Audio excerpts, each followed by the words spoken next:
اللہ اللہ اللہ اللہ اللہ اللہ اللہ اللہ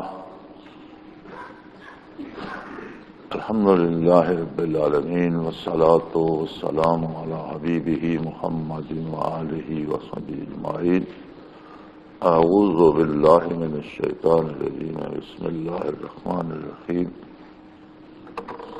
والذی ارسل رسولہ بالہدی ودین الحق لیظہرہ علی الدین کلہ وکفی باللہ شہیدا اللہم سبحانک لا علم لنا الا ما علمتنا انک انت العلیم الحکیم مولایا صلی وسلم دائما ابدا علی حبیبک خیر الخلق کلہم۔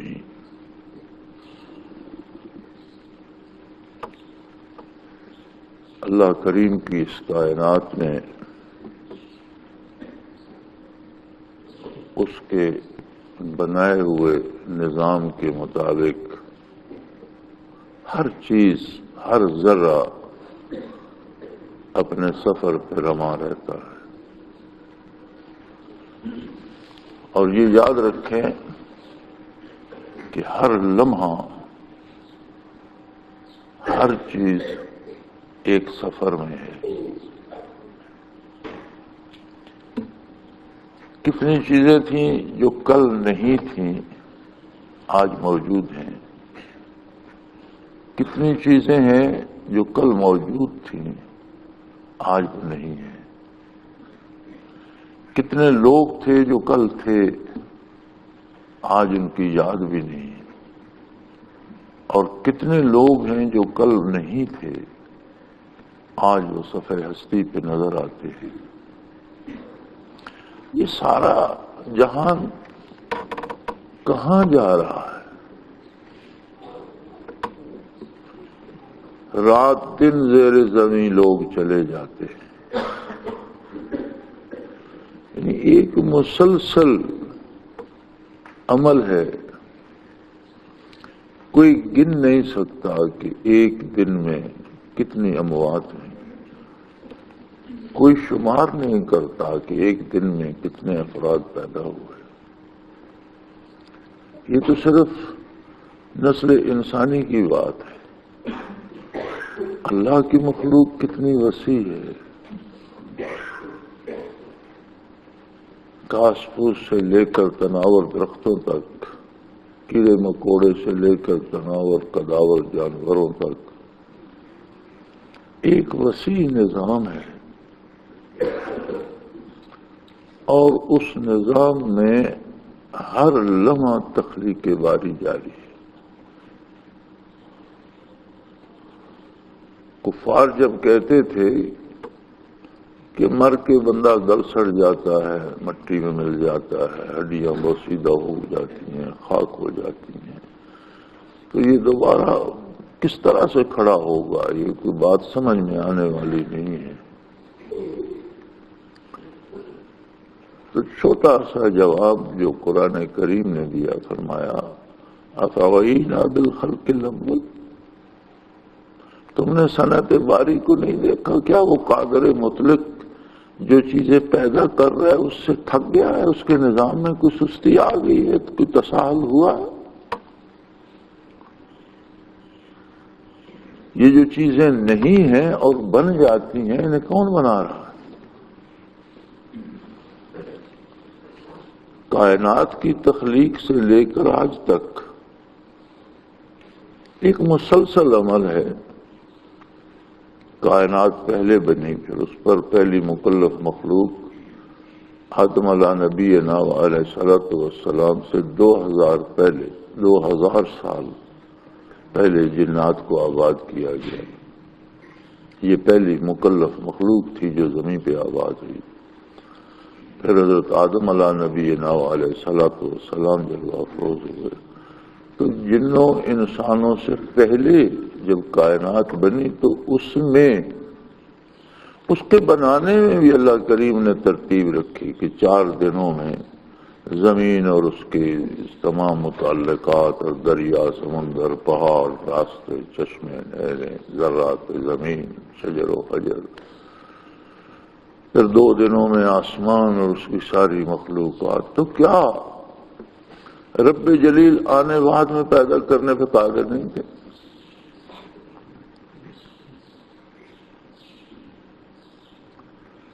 وہ تو جب کسی چیز کو بنانا چاہتا ہے اذا ارادہ، تو صرف اتنی سی بات ہے کہ حکم دیا جاتا ہے کن فیکون، ہو جا، وہ ہو جاتا. پھر اس میں یہ ایک اتنے وقت اس میں کیوں لگا؟ اس کا اپنا ایک نظام ہے. اس نے اس دنیا فانی کو دار عمل بنایا ہے اور اس میں ایک ترتیب رکھی ہے کہ ہر کام کسی فعل کے نتیجے میں ہر چیز ضرور پذیر ہوتی ہے، اور اپنے بنائے ہوئے قوانین پر اس کی اپنی قدرت کاملہ بھی عمل فرما رہی ہے. قوانین فطرت جو ہیں وہ اس کے اپنے بنائے ہوئے ہیں، وہ کسی کی طرف سے پابند نہیں، لیکن اپنے بنائے ہوئے اصولوں پر اس کی قدرت کاملہ خود بھی عمل کرتی ہے. اب عیسیٰ علیہ السلام کو بغیر والد کے پیدا فرمایا، یہ اس کی قدرت ہے، لیکن بغیر سبب کے نہیں.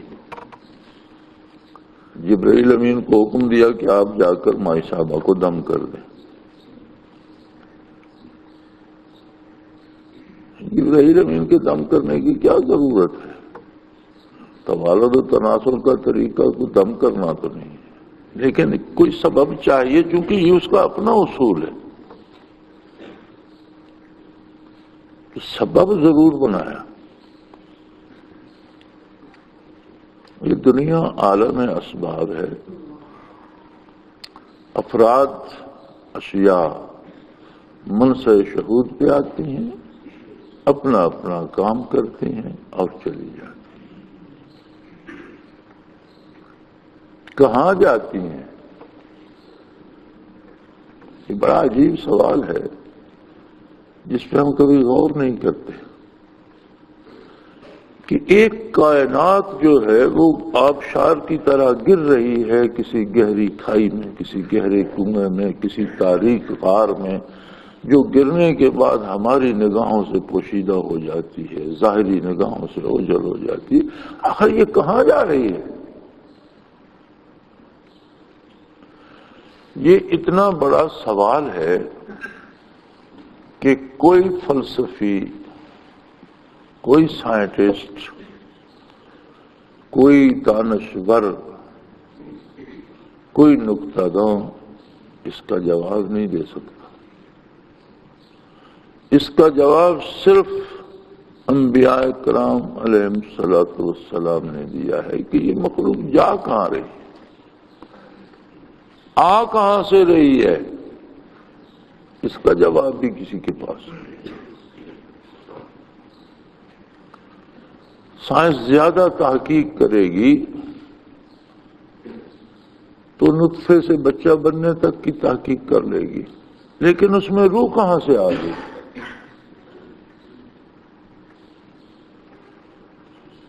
پھر اس کی حیات پہ بحث کرتی رہے گی، اس کی صحت پہ، اس کے اجزاء پہ بحث کرتی رہے گی. جب روح چلی جاتی ہے تو کہاں جاتی ہے؟ روح ہے کیا؟ بڑا عرصہ سائنس نے روح کا انکار کیا. جب سے یہ پیوند کاری کا دور آیا ہے، اجزاء کی پیوند کاری کا، تو سائنس کو یہ ماننا پڑا، یہ کہا گیا کہ اب ایک آدمی قریب المرگ ہے یا فوت ہوا اور فوراً اس کی آنکھیں آپ نے لے لیں. جب وہ آنکھیں کسی دوسرے نابینا کو فٹ کی گئی تو اسے نظر آنے لگ گیا. اب جس وجود میں وہ آنکھیں تھیں اس میں تو ان کی نظر بند ہو گئی تھی، اگر رہتی تو گل سڑ جاتی. جس دوسرے وجود میں لگائی گئی تو وہ بینا ہو گئی، دکھائی دینے لگا، تو اس کا مطلب ہے کہ کوئی چیز، اسے آپ روح کہتے ہیں یا کیا کہتے ہیں، کوئی چیز ہے جو مرنے والے میں نہیں رہی تھی اور جو زندہ ہے اس میں ہے۔ تو سائنس کو ماننا پڑا کہ یہ صرف جسم نہیں، اس میں روح ہے۔ اگر روح نہ ہوتی تو جو مر گیا ہے اس سے روح ہی نہیں، اس سے کیا منفی ہوا؟ کیا اس کے کوئی ضروری تو نہیں کہ ہر مرنے والے کے ہاتھ پاؤں کٹ گئے ہو یا گردن کٹ گئی ہو یا کچھ ہو گیا ہو، صحیح سلامت وجود بھی مر جاتے ہیں تو آنکھیں بند ہو جاتی ہیں۔ تو وہاں تو یہ کام چھوڑ چکی تھی، جب دوسرے کو لگائی گئی تو کام، اس کا مطلب ہے کہ اس میں کچھ منفی ہو گیا تھا، اس میں وہ چیز ہے، وہ یقیناً روح ہے۔ تو یہ روحیں کہاں سے آتی ہیں؟ کیسے آتی ہیں؟ اور جب روح بدن میں نہیں رہتی تو کہاں جاتی ہے؟ کیوں نہیں رہتی؟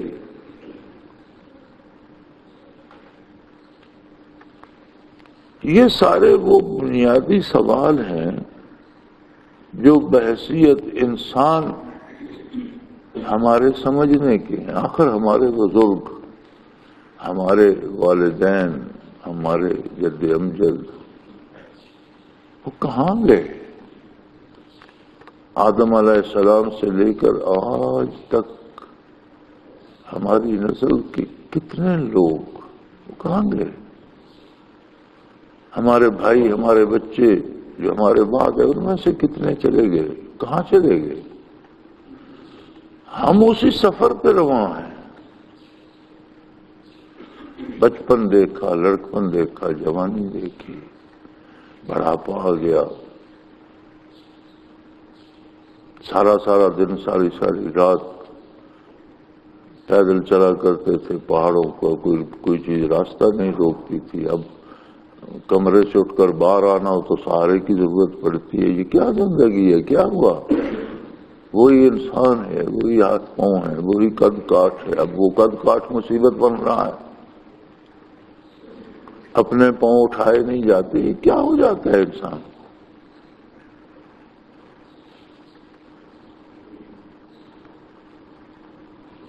یہ ساری وہ باتیں ہیں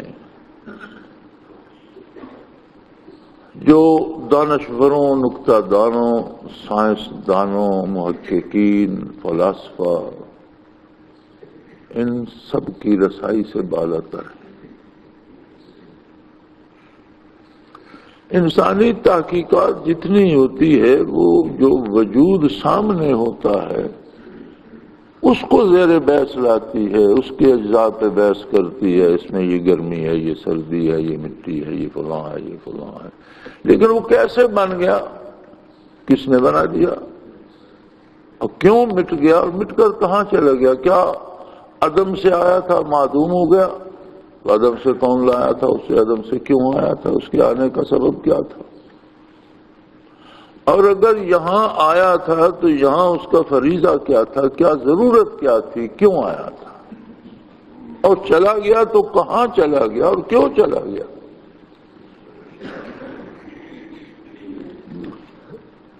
اس سوال کا جواب آدم علیہ نبینا علیہ الصلوۃ والسلام سے لے کر عیسیٰ علیہ السلام تک اپنے اپنے وقت میں ہر نبی، ہر رسول، ہر اولی العزم رسول نے دیا۔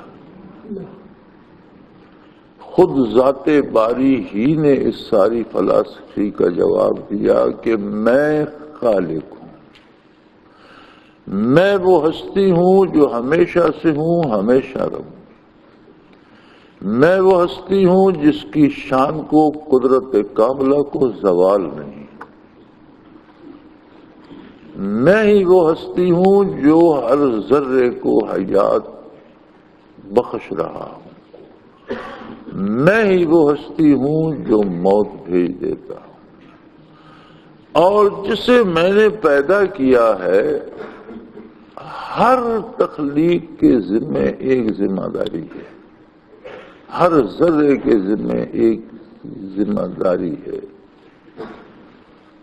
اور یہاں سے جب دنیا سے وہ مٹتا ہے تو اسے میرے پاس جواب دہی کے لیے حاضر ہونا ہے. اس سے پوچھا جائے گا کہ تو نے اپنی ذمہ داری ادا کی؟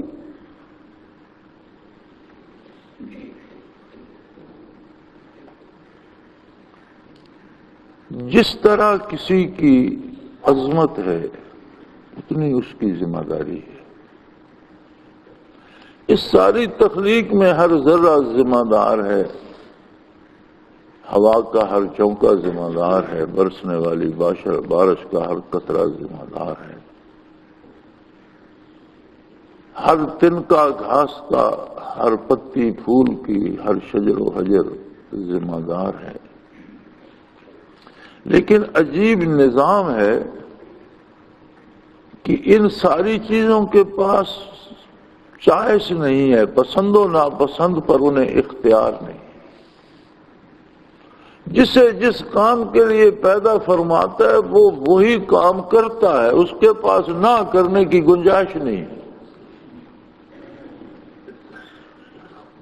کیونکہ اس کے پاس اختیار ہی نہیں، اسے وہی کام کرنا ہے. ہر قطرے بارش کو وہیں پہنچنا ہے جہاں اسے پہنچنا چاہیے. اس کے علاوہ اس کے پاس دوسری چوائس ہی نہیں.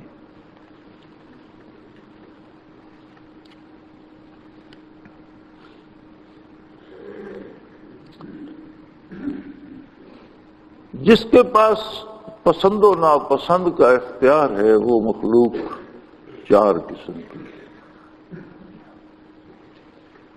اس میں ملائکہ ہیں جو نوری مخلوق ہے، اس میں شیاطین ہیں، اس میں جن ہیں، اور اس میں انسان ہیں. ملائکہ نوری مخلوق ہے، نفس ان کے ساتھ نہیں ہے، بھوک پیاس نیند تھکاوٹ یہ چیزیں نہیں ہیں،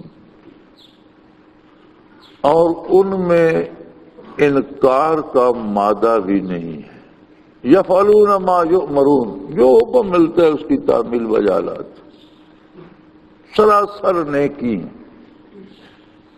یک طرفہ ہو گئے. شیاطین اگرچہ جنوں میں سے ہیں لیکن ان کی انفرادیت ہے. ابلیس کے انکار کے بعد، اس کے مردود ہونے اور ملعون ہونے کے بعد نیکی کی توثیق سلب ہو گئی. اب اسے ہمیشہ برائی کرنی ہے، وہ نیکی کر ہی نہیں سکتا. وہ غلطی نہیں کرتے، یہ درست نہیں کرتا. تیسری مخلوق جنات ہیں. جنات کے بارے قرآن حکیم میں سورہ جن میں بھی اور جہاں کہیں اور بھی جنات کا ذکر آیا ہے تو وہاں یہ خبر تو ملتی ہے کہ اگر تم اللہ کی اطاعت کرو گے یجرکم من عذاب علیم، تمہیں عذاب سے نجات ہو جائے گی. دخول جنت یا دوام کی بشارت کہیں نہیں ملتی. یعنی جنوں کی زندگی بھی عارضی ہے. جو کفر کرے گا وہ اپنے کفر کے درجے تک جہنم میں رہے گا، جو گناہ کرے گا گناہ کی سزا پائے گا، جو جرم کرے گا جرم کی سزا پائے گا. لیکن جسے نجات ہوگی اسے معدوم کر دیا جائے گا، اور جب سزا یافتہ جو ہیں وہ لاکھوں صدیاں سزا پاتے رہیں، ان کی سزا بھی ایک دن ختم ہو جائے گی اور معدوم ہو جائیں گے. پیچھے بچ گئی ایک مخلوق اور وہ ہے حضرت انسان. انسان اللہ کی عجیب مخلوق ہے، قدرت کا شاہکار ہے. لقد خلقنا الانسان فی احسن تقویم، بہت خوبصورت انداز میں ہم نے انسان کی تخلیق کیا، بہت ہی خوبصورت انداز.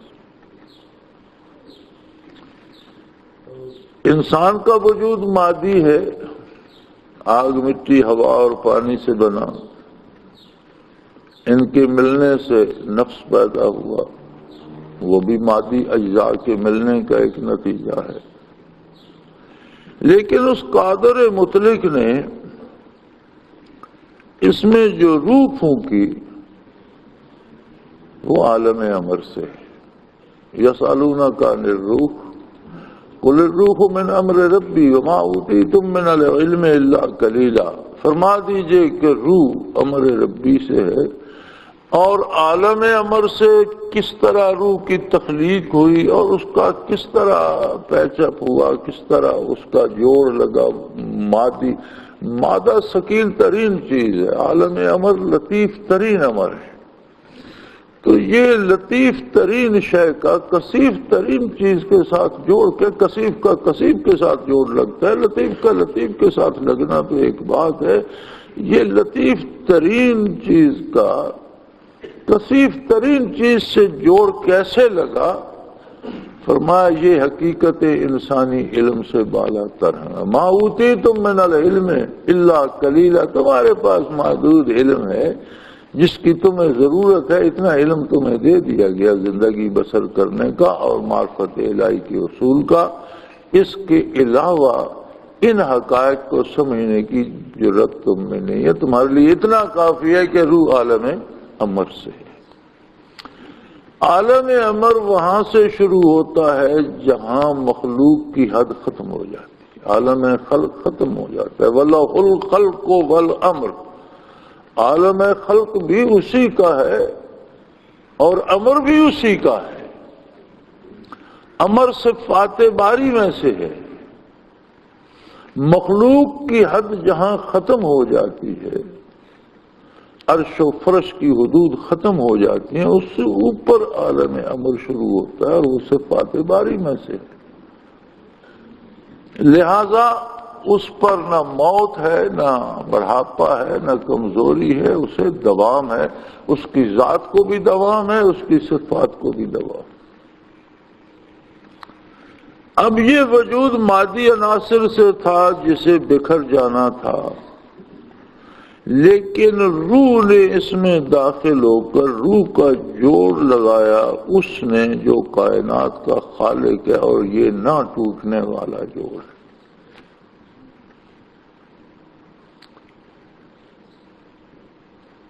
جب یہ دنیا میں آتا ہے تو اب تو سائنس بھی مانتی ہے کہ روح ہے، لیکن ہمیں روح کہیں دکھائی نہیں دیتی، اس کی کوئی آواز سنائی نہیں دیتی، ہم اس کی بات نہیں سنتے۔ اب کون بتائے کہ روح کیا ہے اور اس کی ضروریات کیا ہیں، وہ کیسے کی جائیں؟ ہمارے سامنے تو مادی بدن ہے اور اس کی ضروریات تو بچپن میں ہمیں والدہ سکھا دیتی ہے، والدین سکھا دیتے ہیں، بڑے ہوتے ہیں تو بہن بھائی معاشرہ سکھا دیتا ہے، پھر سکول کالج کتابیں استاد، پھر پڑھتے پڑھتے اس کے بارے تو ہم بڑے ماہر ہو جاتے ہیں، کوئی ڈاکٹر بن جاتا ہے، کوئی پروفیسر بن جاتا ہے، کوئی محقق بن جاتا ہے، اور ہم بدن کے ایک ایک ذرے کے بارے تحقیق و جستجو کر لیتے، لیکن وہ روح انہی اجزاء بدن میں، انہی ذرات میں ہم سے تو پوشیدہ رہتا ہے کہ دار دنیا میں براہ راست مکلف بدن ہے، مکلف بالذات یعنی براہ راست مکلف بدن ہے، روح اس کے تابع ہے۔ اس بدن کو علاج کر کر کے سنبھال کر بہترین گرم نرم بستروں میں بہترین غذائیں دے کر ساری عمر اس کے لیے لڑ کر ہم محنت کر کے ایک اس جسم کو پالنے اور بچانے کے لیے، اس کے ساتھ عجیب تماشا ہوتا ہے، راستہ چلتے ہوئے بکھر جاتا ہے، گھر بیٹھے ہوئے موت کی نظر ہو جاتا ہے، سفر کرتے ہوئے موت، اس کا کوئی ہمارے پاس کوئی سند ہی نہیں کہ کس لمحے یہ بکھر جائے گا، حالانکہ ہم ساری زندگی اس کی پرورش، اس کی تربیت، اس کی حفاظت پہ لگا دیتے۔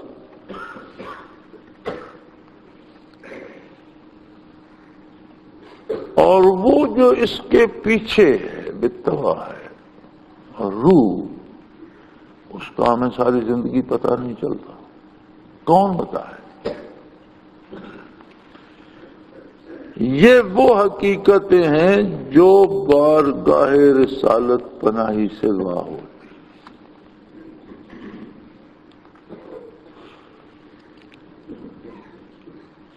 اس سارے نظام پہ غور کیا جائے تو ایک بہت بڑا سوال یہ پیدا ہوتا ہے کہ پھر یہ اگر اتنا پیچیدہ، اتنا بڑا وسیع نظام ہے اور نازک ترین ہے، ایک ایک ذرے سے ایک ایک ذرہ جڑا ہوا ہے اور مضبوط ترین ہے، کوئی اس جوڑ کو الگ نہیں کر سکتا، کون ہے؟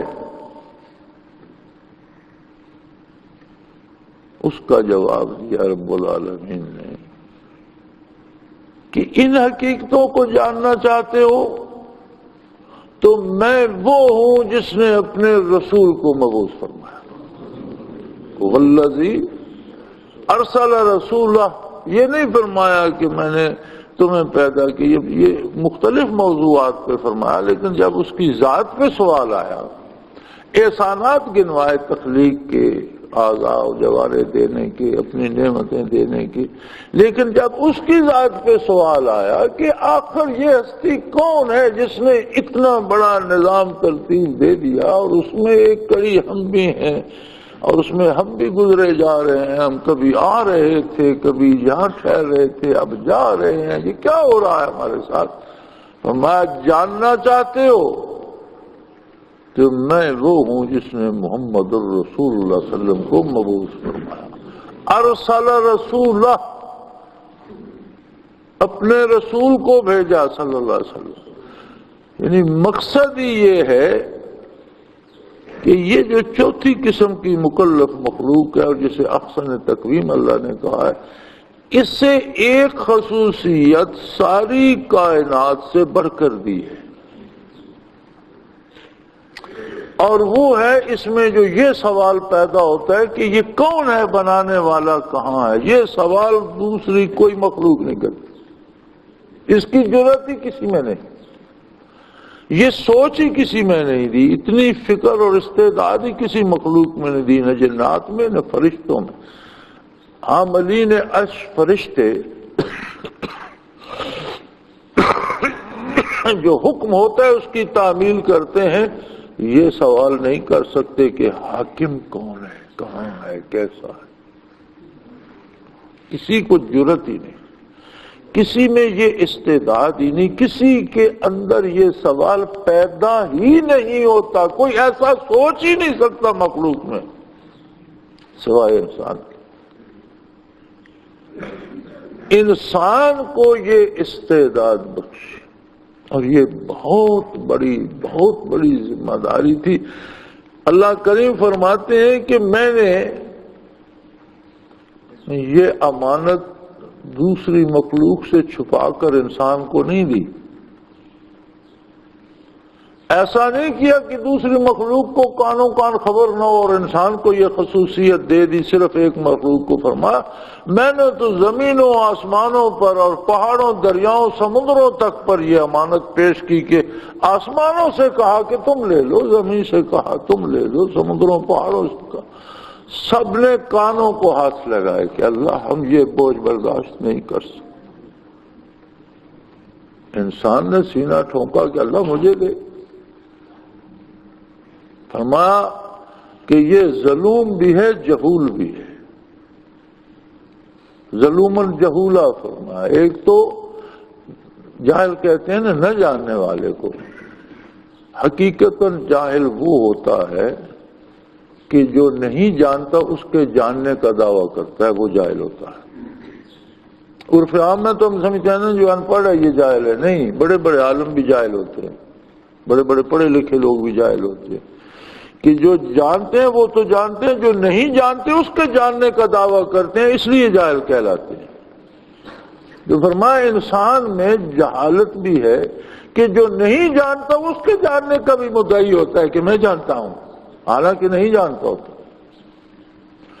اور جلد باز بھی ہے، جلدی میں غلط کام بھی کر جاتا ہے، ظلوم ہے۔ جو نہ کرنا چاہیے وہ کر جاتا ہے. تو اپنی جلد بازی میں اور اپنے زوم میں کہ میں جانتا ہوں اس نے سینہ ٹھوکا، اللہ مجھے دے دے، میں نے اسے عطا کر دیا، اب یہ بھگتے.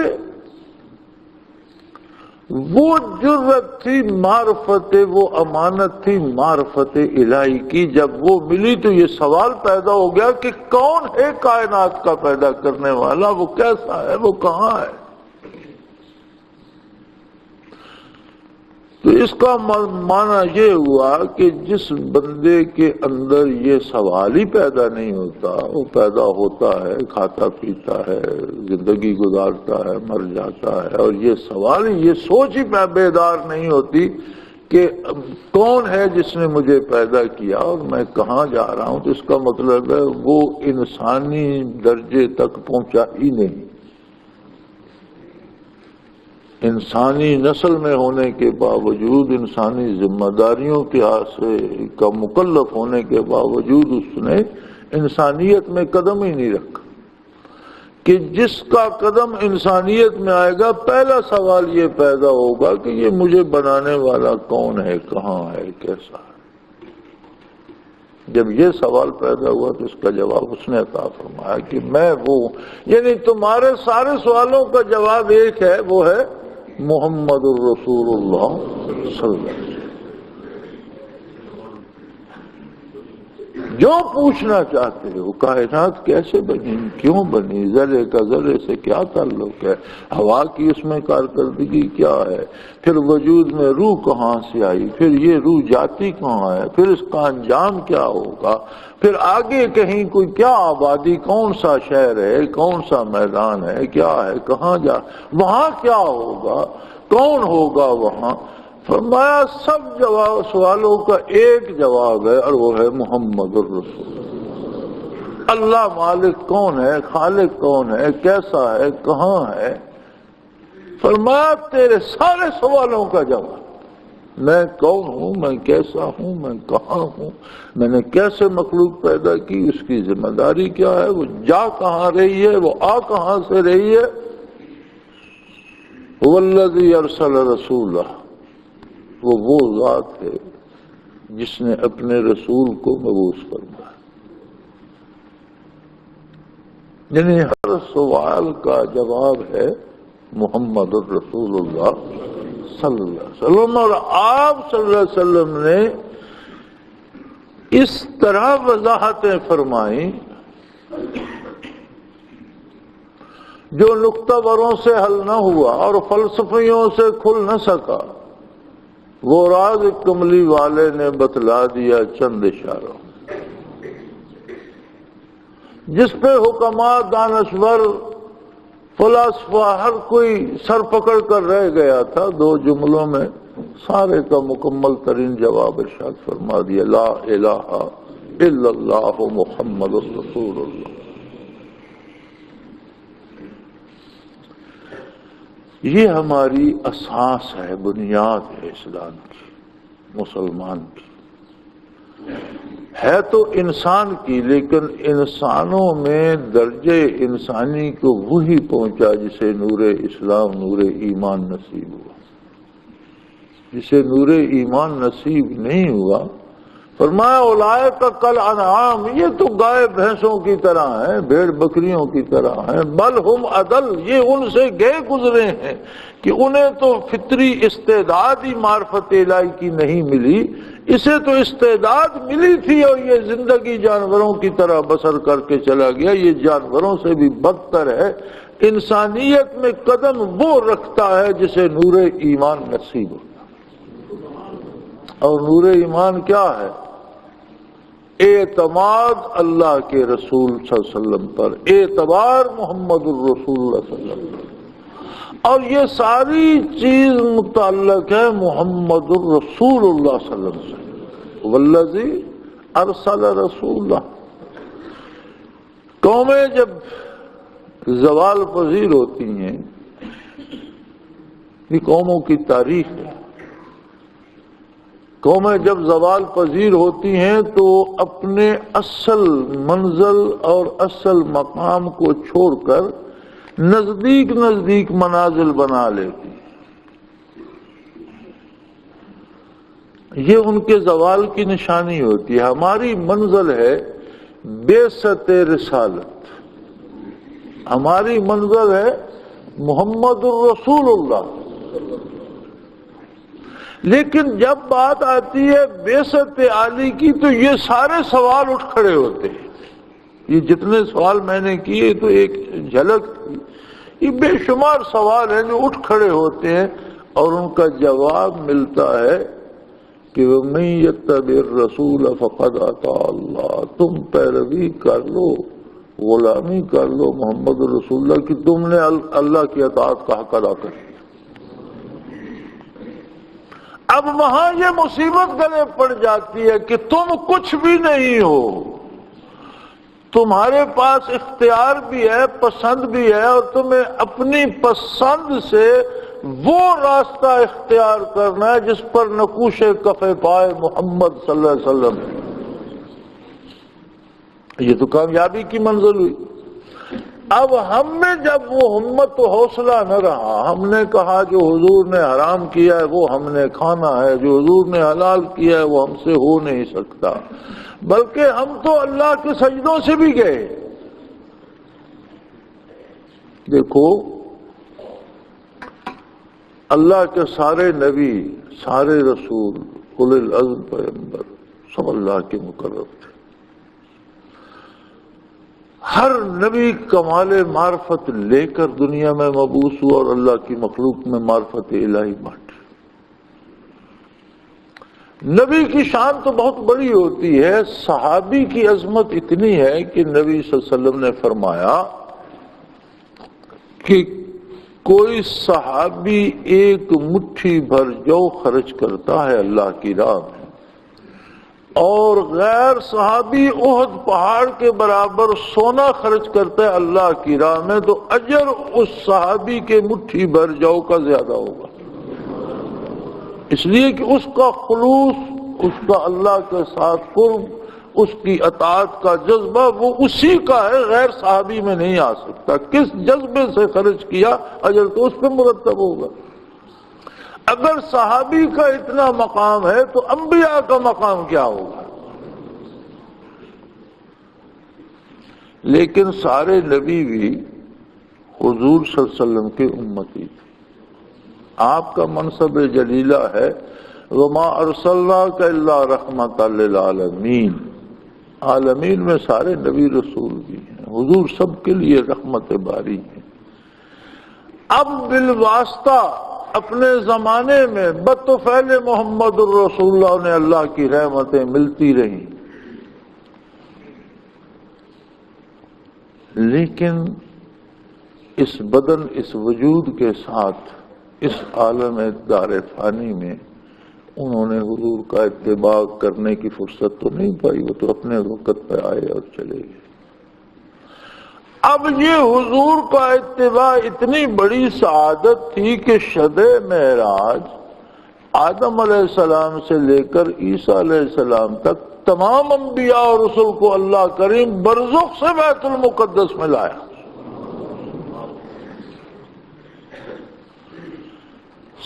سب ان ہستیوں کو جو اپنے اپنے وقت میں اللہ کی معرفت بانٹتے اور مخلوق پر ہدایت تقسیم کرتے اور مخلوق کو واصل باللہ کرتے، کوئی شہید ہوئے، کوئی اپنی منزل کو کسی طرح پہنچے، کوئی کسی طرح پہنچے، انہیں وہاں سے واپس لوٹایا گیا کہ 2 رکعت ہی صحیح لیکن محمد الرسول اللہ کی اقتداء میں نماز پڑھ لو.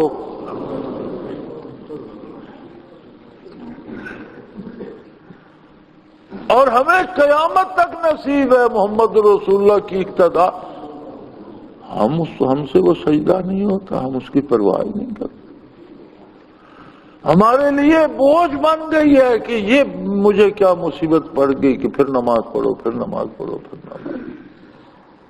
اب جس ہستی کی ایک ایک ادا، جس کا طرز عبادت، جس کا طرز حیات، جس کا رکوع و سجود اتنا عظیم ہو کہ انبیاء اور رسل مقربان بارگاہ اولی العزم رسول، وہ رسول جو پہاڑوں پہ بیٹھ کر اللہ سے کلام کیا کرتے تھے، وہ رسول جن کے لیے طور پر تجلیاں نازل ہوئیں، وہ رسول جن کی ایک بد دعا پر اللہ نے ساری کائنات غرق کر دی، وہ رسول جن کی مدد کو فرشتے نازل ہوتے تھے، وہ نبی جو اللہ کے مقرب تھے اور جو اللہ کا نور بانٹتے تھے جہاں میں، انہیں بھی یہ ضرورت پیش آئی کہ 2 رکعت ہی صحیح